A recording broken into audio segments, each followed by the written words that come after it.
유럽 같은 경우에는 지금 전기차 침투율이 한 16% 정도 되고 있고요. 미국은 7%, 중국 같은 경우에는 35%입니다. 그러니까 미국이 중국을 따라가려면 7호 35, 5배 이상 성장을 해야 되고요. 안녕하세요. 세상의 모든 지식들을 재밌고 쉽게 풀어드리는 네오의 지식창고입니다. 네, 오늘은 2차 전지에 대해서 이야기를 해볼까 하는데요.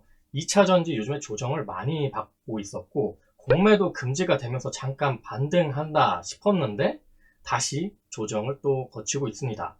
하지만 이렇게 2차 전지가 조정을 받는다고 2차 전지에 대한 성장성이 과연 끝난 걸까요? 이 문제에 대해서는 좀 생각을 해봐야 될 텐데요. 일단 2차 전지에 대한 위기가 어디서부터 시작됐냐라고 봤을 때는 제가 생각했을 땐 중국이라고 봅니다.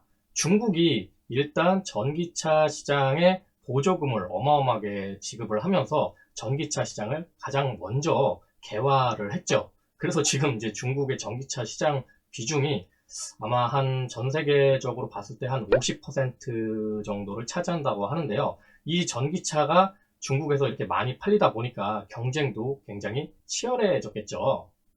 그런데 중국이 이렇게 경쟁이 치열해지면서 가격이 이제 점점점 낮아지고 그러다 보니까 중국 정부에서도 보조금 지급을 이제 중단을 하기 시작했어요. 그래서 이번 연도부터 중국에서 전기차 보조금이 지급이 중단이 됐고 이렇게 막대한 정부 보조금으로 공격적인 배터리 증설에 나섰던 중국 기업들이 어려움에 빠졌습니다. 그래서 이런 어려움을 털어내고자 이제 어마어마하게 과잉 생산된 배터리를 재고떨이에 나섰고 이런 덤핑 판매가 되다 보니까 탄산 리튬 가격이 굉장히 내려왔습니다. 그러니까 정고점 대비 거의 반에 반토막 난 것 같아요. 그러다 보니까 이렇게 중국 배터리가 지금 시장이 굉장히 싸게 풀리다 보니까 우리나라 2차 전지 이제 주력인 하이니켈 배터리가 위험해지는 거 아닌가 이런 이제 인식도 많이 퍼지고 있고요. 이렇게 되다 보니까 이제 중국 LFP 배터리가 우리나라에도 넘어오기 시작했어요. 그래서 현대차라든지 쌍용차, KG 모빌리티로 바뀌었죠. KG 쪽에서도 중국산 LFP 배터리를 이제 채용을 하기 시작했죠. 중국 같은 경우에는 지금 부동산도 굉장히 문제가 되고 있는데요. 뭐 14억 인구로도 빈집을 다 못 채운다고 그래요. 그러니까 중국에 약 1억 3천만 가구의 빈집이 있고요. 일부는 뭐 30억 명이 살기에도 굉장히 충분할 정도로 빈집이 넘쳐난다. 이렇게 주장을 하는 전문가도 있다고 합니다. 그렇기 때문에 중국이 오히려 지금 금리를 인하함에도 부동산 경기가 계속 침체가 되고 있고, 사실 이 부동산이 굉장히 활성화가 되고, 여기서 이제 돈을 버는 사람이 많아져야 또 차도 사고 뭐 그러잖아요. 그러다 보니까 이렇게 중국 경기도 안 좋고, 그 다음에 전기차 보조금 중단도 되고, 이러다 보니까 과잉 생산된 이 배터리가 갈 곳을 잃게 된 겁니다. 하지만 또 되게 웃긴 건 뭐냐면 중국 내부에서는 또 리튬 광산에 대한 쟁탈전이 굉장히 치열하다고 해요. 일례로 쓰촨성 진차년 리작 거우의 리튬 광산 탐사권이 시초가보다 1800배가량 높은 가격에 얼마 전에 낙찰됐다고 합니다.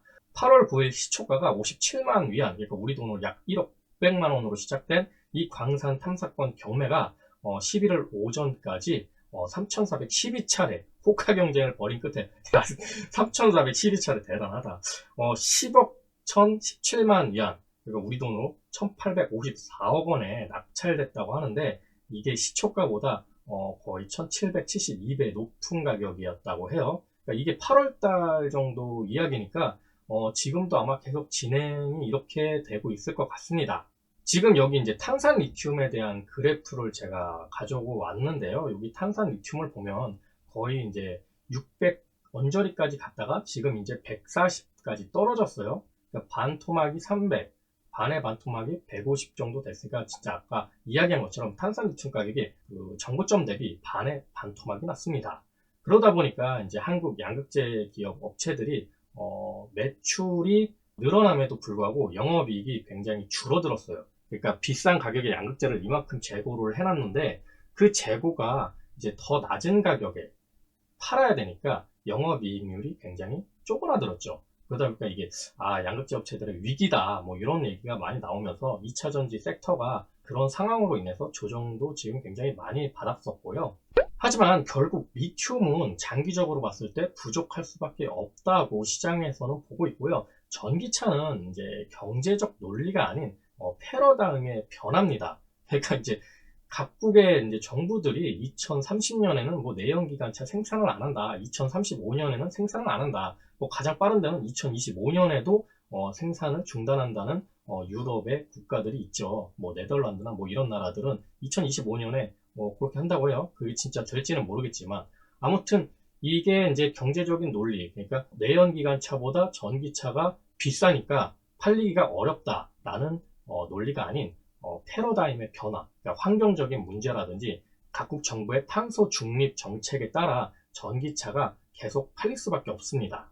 제가 왜 전기차 판매 성장성이 꺾이지 않았냐라고 이야기를 드리냐면 요게 이제 유럽의 7월 친환경차 판매 대수를 나타낸 그래프입니다. 그래프를 보면은 뭐 이렇게 올랐다 내렸다 올랐다 내렸다 하면서 전체적인 장기적인 그래프를 봤을 때는 우상향을 하고 있어요. 3분기에는 뭐 실적이 안 좋아도 4분기에는 또 갑자기 또 실적이 좋아질 수도 있고, 그리고 내년 상반기에 또 실적이 좋아질 수도 있는 그런 상황이기 때문에 전기차 시장이 갑자기 판매율이 급감하거나 그렇지는 않는다라는 거죠. 그러니까 전체적인 판매 대수는 높아지고 있어요. 다만 그 성장세가 분기마다 조금 꺾이다가 오르다가 꺾이다가 오르다가 뭐 이런 상황이다.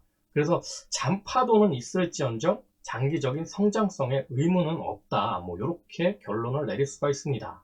유럽 같은 경우에는 지금 전기차 침투율이 한 16% 정도 되고 있고요. 미국은 7%, 중국 같은 경우에는 35%입니다. 그러니까 미국이 중국을 따라가려면 7호 35, 5배 이상 성장을 해야 되고요. 이미 이제 2024년, 2025년에는 굉장히 큰 성장률이 미국에서 있을 겁니다. 그리고 우리나라 배터리 기업 대부분이 미국 시장을 중심으로 지금 증설을 이끌어내고 있기 때문에 앞으로 2차전지 섹터가 성장성이 끝났다라는 건 굉장히 말도 안 되는 일이라고 저는 생각을 하고 있고요.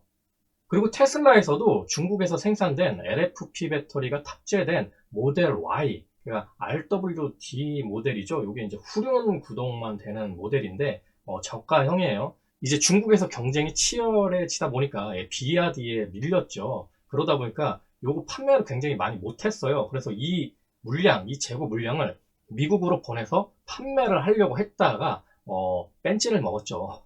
그래가지고 이거를 한국으로 보냈는데 요게 대박이 났습니다. 9월에 4,206대를 팔면서 국내 수입차 판매 1위에 그냥 바로 등극을 해버렸다. 따라서 이렇게 전기차 판매 성향을 보면 요즘 같은 경우는 옛날엔 전기차가 이제 얼리 아답터들이 살 만큼의 이제 고급 차였죠. 고급 차에다가 굉장히 비싼 가격대의 차들밖에 없었는데 지금은 점점 중저가형의 전기차가 생산이 되면서 경쟁이 굉장히 치열해지고 있다. 그러니까 보면은 테슬라 같은 경우에는 리튬 가격이 높아졌을 때 가격을 점점 올리다가 리튬 가격이 빠지니까 또 가격을 점점 내리고 있어요. 한국에서 판매된 이 LFP 탑재된 모델 Y 같은 경우도 2천만 원 정도 빠진 가격이니까 이게 한국 사람들이 이제 엄청 환장하고 지금 사고 있어요. 근데 이제 LFP 배터리가 겨울에 어떻게 될지 모른다. 겨울에 어떻게 될지 모르기 때문에 보통 이제 우리나라 하이니켈 배터리 같은 경우에는 온도에 대한 영향이 LFP 배터리보다는 괜찮아요. 근데 LFP 배터리 같은 경우에는 온도에 굉장히 치명적이기 때문에 겨울을 한번 보내봐야 이게 정말 쓸만한지 안 한지 알 수 있을 것 같아요. 그리고 이게 지금 구매하시는 분들이 이제 점점점 영상들이 유튜브에 올라오게 되겠죠. 그런 것들을 저도 나중에 한번 체크를 해볼 사항이고요.